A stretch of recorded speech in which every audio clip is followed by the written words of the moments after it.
YouTube. First off, I went to a concert on Wednesday, and I got this shirt and this one, Alice in Chains and Corn. And that was a fun concert. But anyway, that's not the point of this video. Today's point is relaxing, and which way, how do you relax?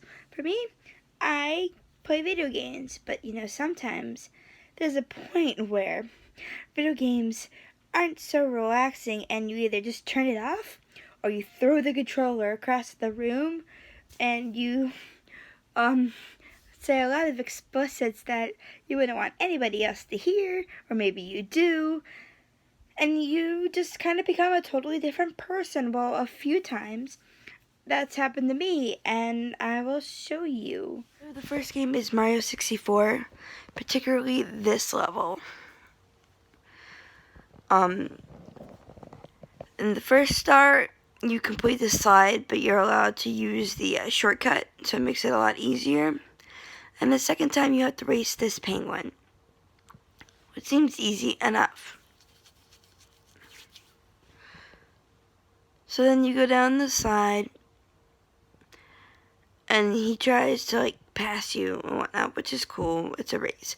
You can't use a shortcut, otherwise you get call it a cheater, and then you fall.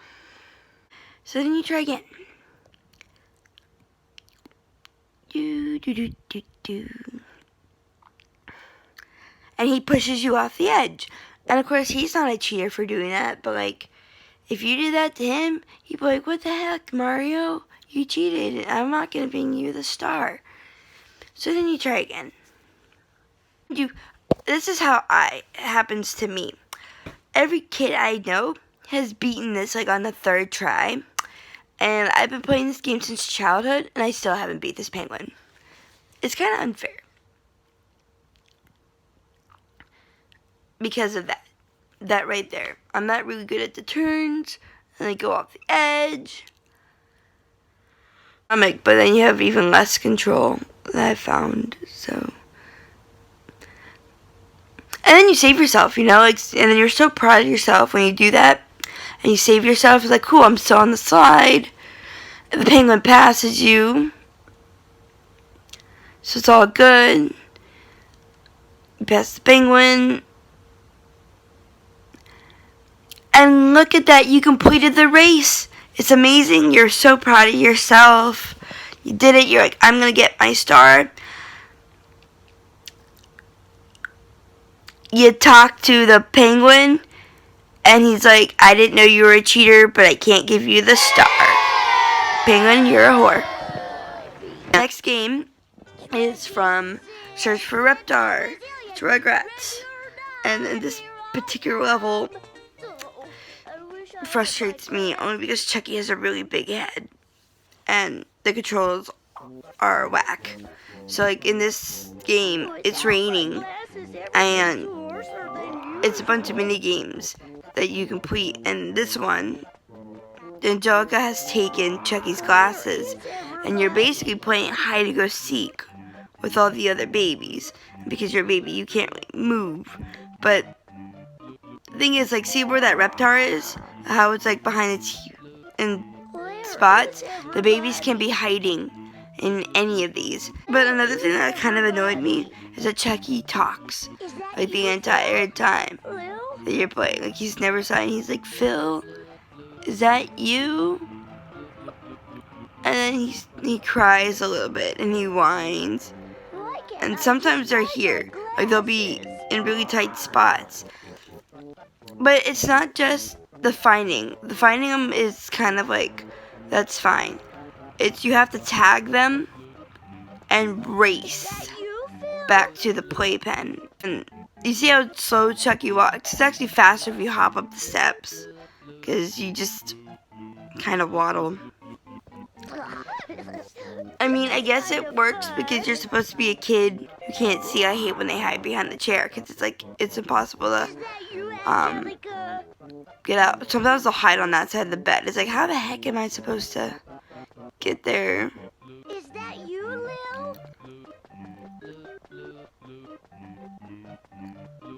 Out of all my years of playing, I don't remember I found ya. anybody hiding in that closet, but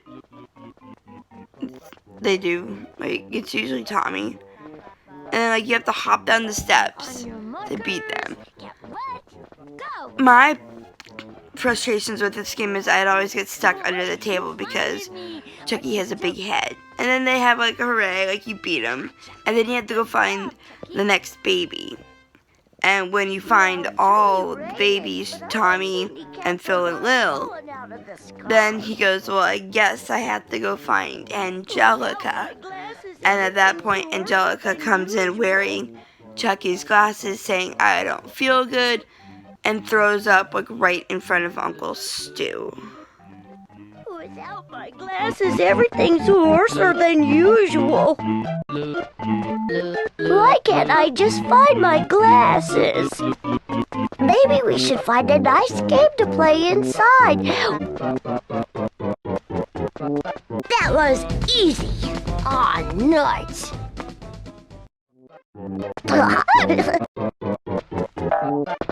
Oh, I wish I had my glasses. What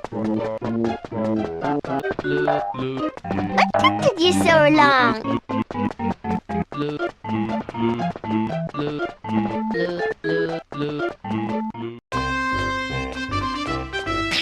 That was easy. Oh, I don't feel so good. Here, take your yucky glasses. Oh, that's better. You look a little sick, Angelica. Ah! So this is Spyro Enter the Dragonfly. I thought I was just horrible at Spyro. Turns out critics say this game had a lack of plot, bad controls, bad frame rate, just a lot going on with this game. So in this game you have to find the dragonfly so then you can help the baby dragons. Except in this game they don't really tell you anything. There's no levels. You start out in the realm of the dragons. And you can just kind of run around. And you have to like kind of do stuff to even unlock level 1. But they don't tell you that. You just kind of run around and accidentally stumble upon where you're supposed to be. And there's not really monsters to fight that give you the dragonflies.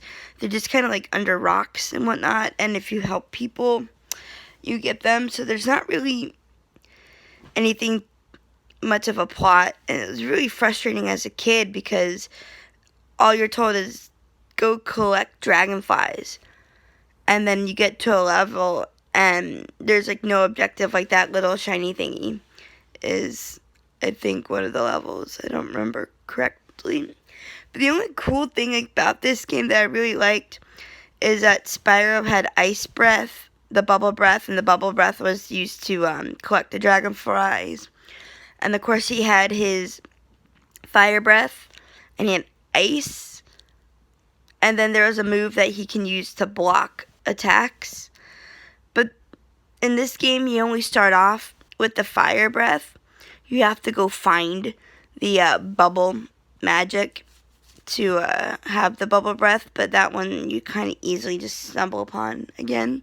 So yeah, this game was really frustrated, and unfortunately, this is the only Spyro game I've ever played.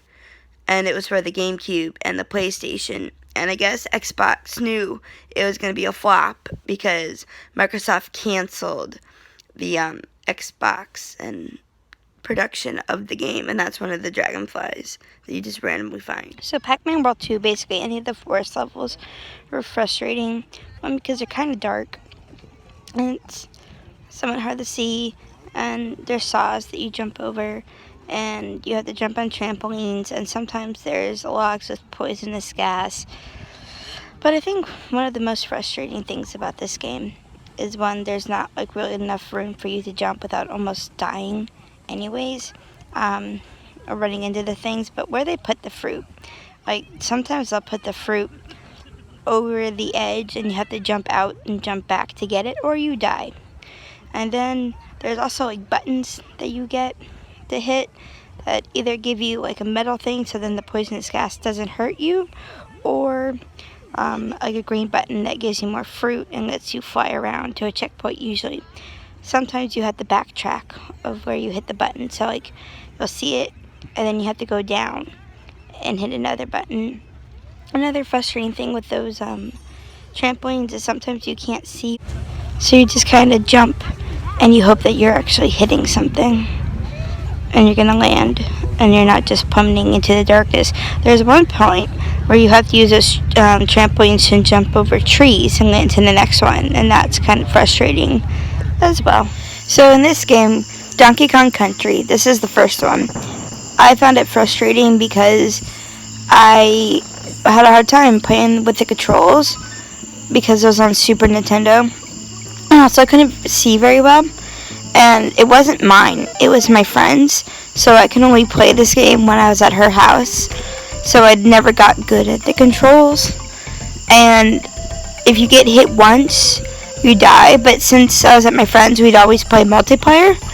And when you die as one character, if you found the barrel with like Diddy in it, you would switch between the two.